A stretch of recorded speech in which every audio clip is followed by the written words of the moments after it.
it's me, Nita Rose, and welcome to my channel. And this is a manga review of Rave Master Volume 33, starting up with Chapter 272 titled Setting Sail to the Future, and ending it with Chapter 280 titled The Call of Life.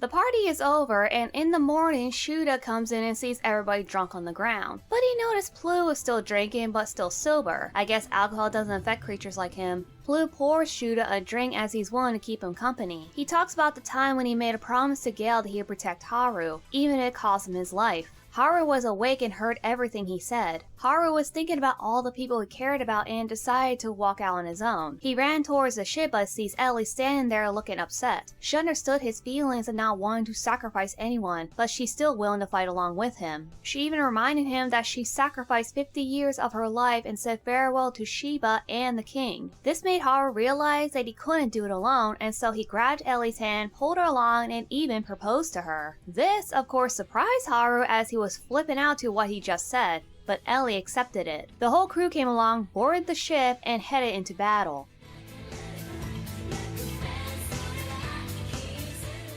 The crew flew their way into memory stars as they tried to figure out Lucia's plan, and in the meantime, Haru and Ellie have a conversation. Ellie wants to meet Haru's family as she lost her parents and was left behind 50 years ago. She also explained why she became a dancer. There was no orphanage around, so she raised herself, and I believe that's when the king took her in. I like that little detail of her backstory. It's very nice. Now suddenly Star Memory has transformed into some sort of wormhole, and they got sucked inside as it turned out that Lucia is one creating it. Monsters came flying out and attacking the ship, but Haru took down most of them and took everyone to charge.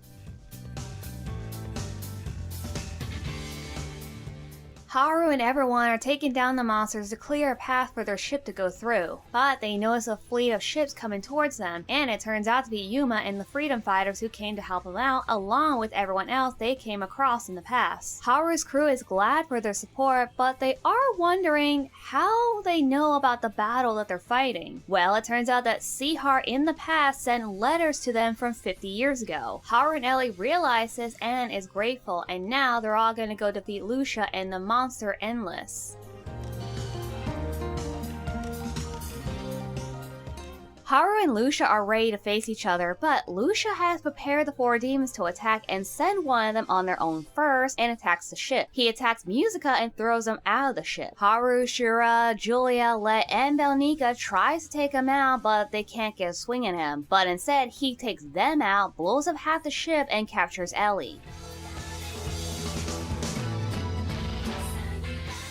Haru jumps off the ship to go and save Ellie. Meanwhile, we see Julia carrying Belnika and ends up running into the angel woman who turns out to be the queen of the dragons, someone Julia can't disobey. She becomes traumatized by her as the queen ordered Julia to bring her the Rave Master. Meanwhile, Haru is chasing after the guy who captured Ellie, but then stopped by another man. Musica and Let came along and decided to deal with that guy themselves, allowing Haru to keep chasing after Ellie. This man seems to be a strong opponent, but that's not going to stop those two. Julia, on the other hand, is still struggling to disobey the queen right in front of her, but she is willing to do so for Haru's sake. The queen attacked Julia and planned to freeze her, but Belnika helped her with her own magic as everyone will play their part in protecting Haru.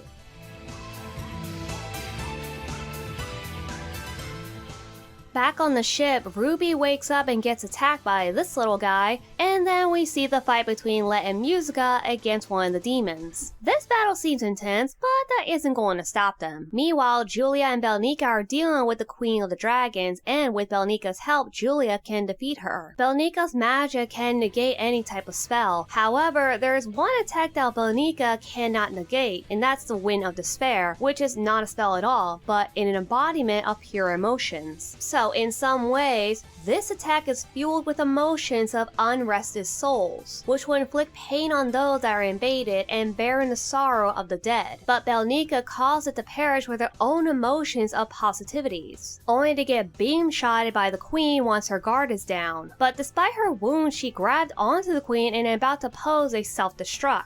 Well, that's convenient.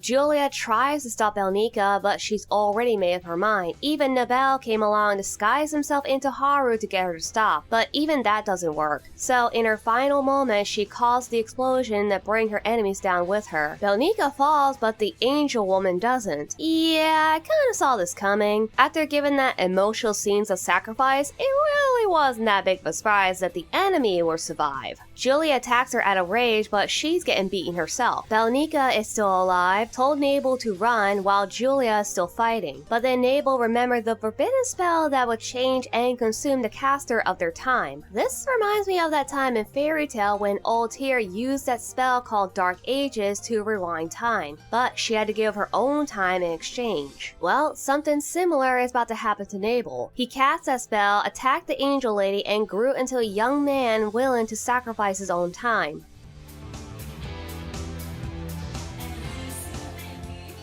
Nabel attacks the angel lady while aging as the price to defeat her. Belnika negates her ability and Julia, well, does this. She breathes fire into her body, melting all the bones and organs inside her, causing her to die. Julia cries for victory, even with the cost of her friends. Now it's the battle of Musica and Let going up against one of the 4 demons, and the two seem to be struggling with him. But once he said he's having fun, Let suddenly just laughed and told Musica to go and help Haru while he stays behind and deals with the guy alone.